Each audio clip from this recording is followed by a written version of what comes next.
Mayong adlaw sa inyo tanan ka farmers, no? Ari kita subong sa aton nga kalubay. Kung diin nag-harvest kita subong, siguro nasa 300 kilos naman, no? October 12, Sabado 2024, no? Kaga nagumpisa kita harvest sa aton nga kalubay noong October 5. At ngayon October 12, no, nasa 8 days yata, no? Ang aton 7 days pa lang ang aton nga pag-harvest. Kag ang aton naisip nasa 1-2 na at siguro ini, no, kulubin ng Panginoon nasa 300 ini. More than 1.5 na ang aton nga harvest, no? 1,500 kilos ang aton na harvest na. No, kag salamat sa Ginoo gyapon kaya 15 to 20 pesos per kilo ang aton nga baligya kag ang kuha sa aton diri sa Ruas City, no, siyudad sang Capiz. Kag ang aton kaya mahal ang aton nga baligya kay ginalimpyuhan tagid maayo ang aton nga kalubay, makinis, kag ginasipirit gid naton ang mga reject. Kag ang mga gabmay na ginabaligya gid naton ini tig 20, ang dagko muna ang tig 15 aton nga baligya. Ginaisa-isa tagid ini sa nga limpyo kay para ang aton nga customer, no, pagkita pa lang sang aton nga kalubay, no, nagwapahan gid sila muna nga pag nakita nila kita nga may dala kita nga kalubay, no, why na sila masyado ayo kay kita naman nila nga manami ang aton nga ginahatag sa ila nga produkto, no. Kag kanami sang aton kalubay, no, subong gin-harvest naton karon sa udto mga alas 2 i-deliver na ini naton muna nga priska gid ang ila nga nakukuha sa aton nga kalubay, no, uupo.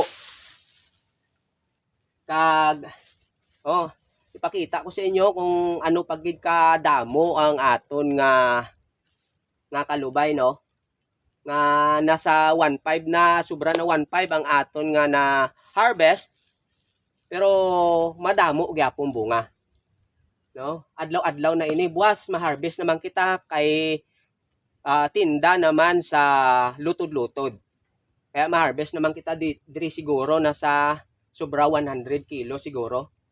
Kay muna na kay kung damo adlaw-adlaw gid kay kung gadagko, mga napabayaan naton, no, kalain barato na lang mga munigid kadagko siguro nga more than 2 na kilo to 1.5, no, tigpulo na lang sini ang kilo aton baligya. Kay kung ang gabmay nga ibaligya naton dasig lang kay isa gid ka gamitan lang niya, no. Kag subong, no, makadto kita sa aton nga kalubay, kung diin 7 pa lang kaadlaw nga harvest naton nasa sobra na 1.5 kilos, kag ipakita naton nga madamo pagid sa bunga.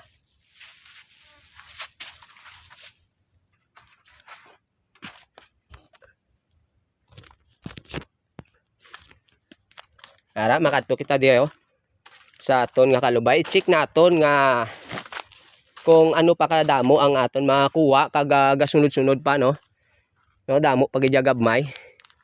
Kag kung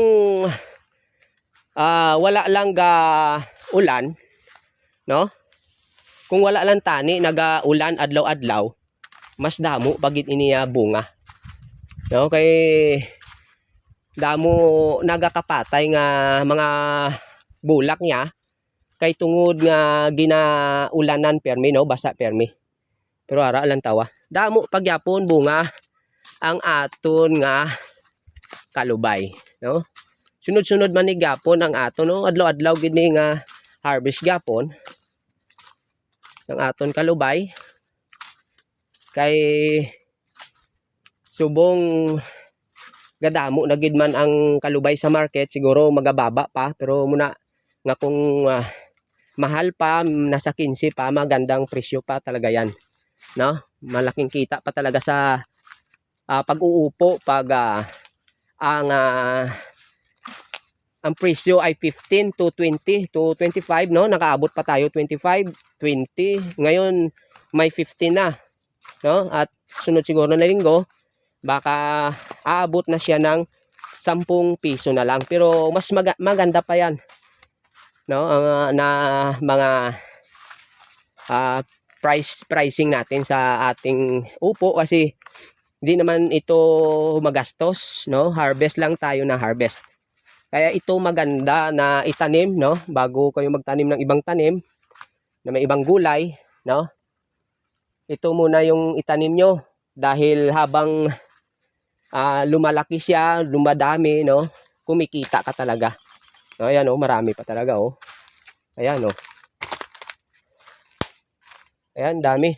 Daming nakasabit pa, oh, maliliit. Ayan. Ayan. More than siguro more than 150 ang ma-harvest natin siguro pa bukas o buwas, kay tinda sa lutod-lutod. Yan ang sikreto naton de nga man sige gyapon ang iya pamunga kag manami gyapon, kay aton di gani practice, kay di naaabot naton ang kay mahal pa, no? Nagadagko nga daan every 3 days naga gani kita naga abono, no? Ang aton nga gani na dimtan, no? Ang ganda ang aton nga ginaabono dire 3-4 14, no? 3-4-14.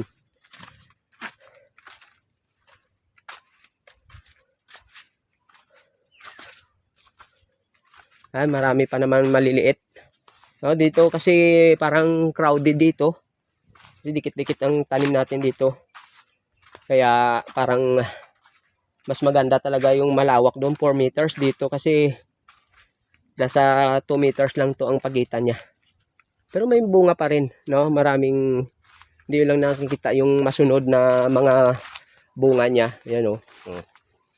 Yan, marami pa naman. Kung hindi lang ito tag-ulan ngayon, marami pa tong maibubunga, kaso tuwing hapon talaga ang lakas ng ulan, kaya nadadali yung mga bulaklak natin,